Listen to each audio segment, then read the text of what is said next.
It's been 20 years, I think, since I first met you, Joel. I interviewed you for Ned Kelly. Oh, wow. So technically, I've been working with you for 20 years. This is our 20th anniversary.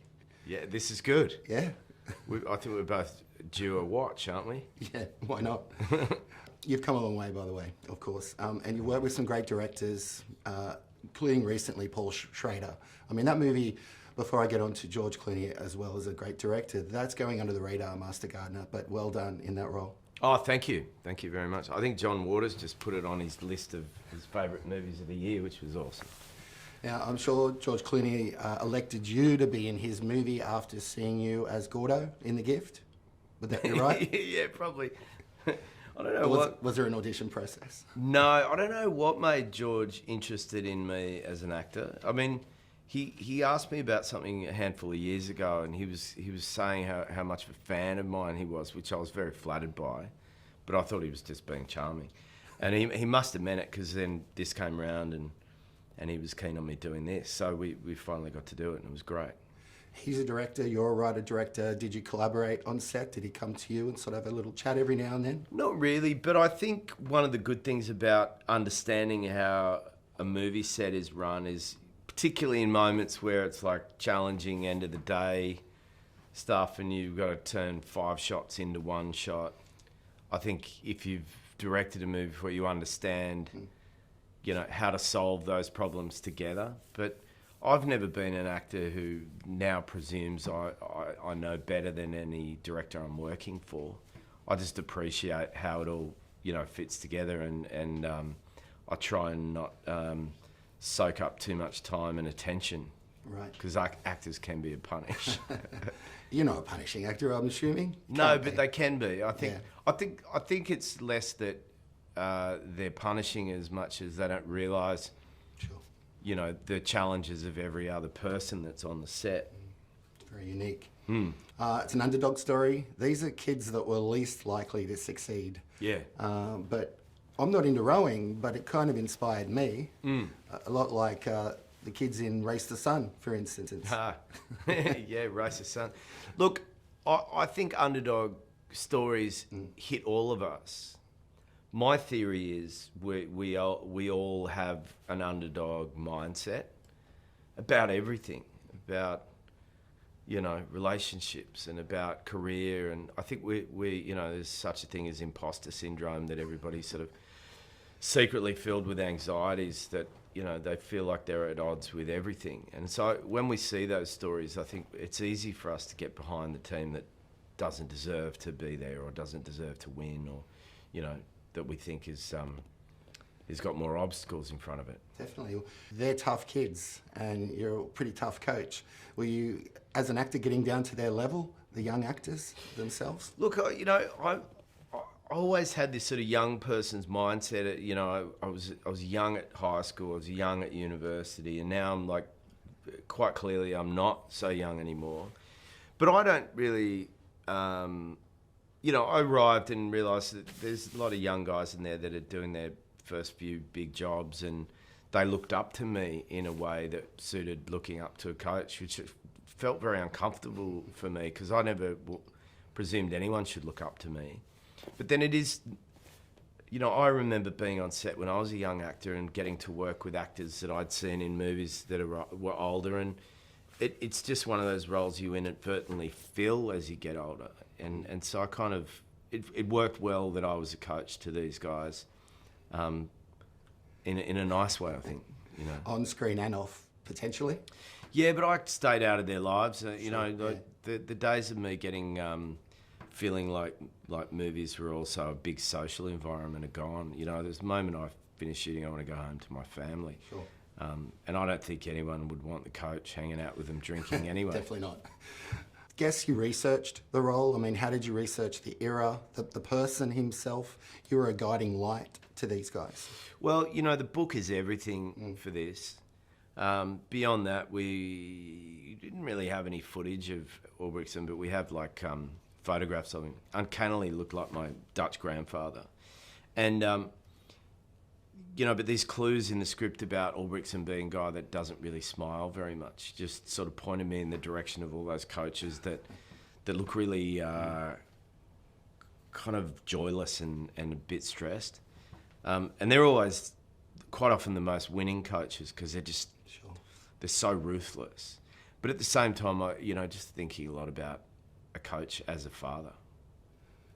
So that's what coaches are, I think.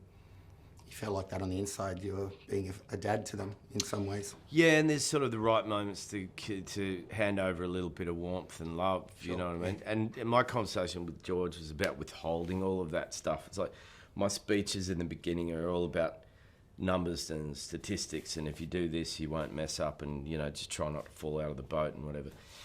Moving up to a place of actually showing them a bit of love and saying how proud of them I am. Because that's the thing about dads. Sometimes they are warm, but every now and then when they show more warmth, you go, oh, he loves me. Recreating the Olympics must have been a magnificent set period of filming. Did you go to the Sydney Olympics as well? Did you draw from any of that excitement? Or I feel like one of my great regrets about being a Sydney-sider is that I wasn't here during the Sydney Olympics. Oh, I see. Okay. Which I can't change that. No time machine. But I love the Olympics. I did go and watch at the Athens Olympics. Yeah. And I would love to go to another Olympics. It's just I'm a massive track and field fan. Okay. I went to a lot of swimming, a bit of gymnastics. And now, if I tune into the Olympics next time, I'll definitely pay more attention to the rowing, that's for sure. Yeah. Yeah. How was the recreation of the Berlin Olympics? Look, the production design and the costume design, it's so much. We shot all of this film in London.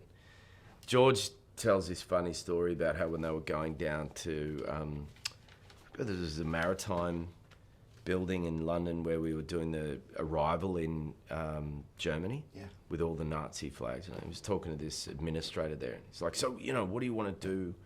He's like, well, we're going to be hanging all this, swastikas and German flags and all this stuff. And he's like, as long as there's no French flags. For some reason, it's like George is just laughing, saying that shit runs deep in Britain, France and England. Yeah, he's like, oh yeah, hang all that, but don't hang any French flags. It's like, have you thought about maybe an option if you were a director? Do you think it'd work well as a black and white film? This, yeah, but there's an opulence and warmth to the cinematography in this, that I think is very special. I do love seeing some films in black and white, but I like this one in colour. There's a certain kind of sunlit warmth to it. Yeah, glow. There's a glow. Yeah, no, fair enough. Is there any of the young cast, as a writer-director, is any of the young cast that impressed you, that you worked with? Oh, they all did, and for all different reasons. I would definitely think about if I was making a movie, just sort of these guys. There's certain moments with each one of them that I find quite brilliant. One of my favourite scenes in it is set on a train. It's an apology from one of the boys to Joe's character about, ragging him about being a poor kid. Yeah. And acknowledges that they're the same, only he's not a thief. And I find these little moments, they're all excellent actors. Some of them don't get the rope that they would need to show you just how great they are, because it's mainly about Callum's character. But they're all wonderful. Yeah, I agree. Hadley Robinson was a bit like that. She didn't get enough screen time, but she's terrific. She's really terrific. Dynamic. And also that talking about Hadley, it reminds you just how much George was going for this sort of old Hollywood feeling in this movie, the romance, and she's just such a ray of light, that girl, and I think she's going to go a long way. Yeah.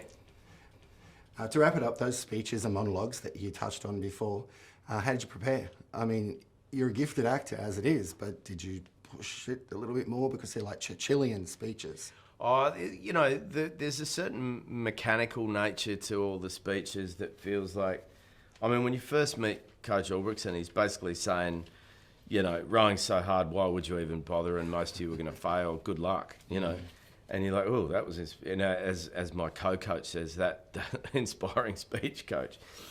And as we move through the film, we don't get that final kind of rousing speech. And it never really even is the typical rousing speech. And that was a purposeful thing. It's like, I don't want to be that coach that's going through giving you all of these like stacked on warm speeches all the time. Just learn my lines, hit my mark, try not to mess it up. And George shoots pretty quick. Okay. So you got to be prepared. You don't want to be like, finding your feet after 4 or 5 takes. You want to be nailing it straight up. So there's a lot of preparation goes into it. Well, thanks, Joel. Happy 20th. Hey, happy 20th. See you again.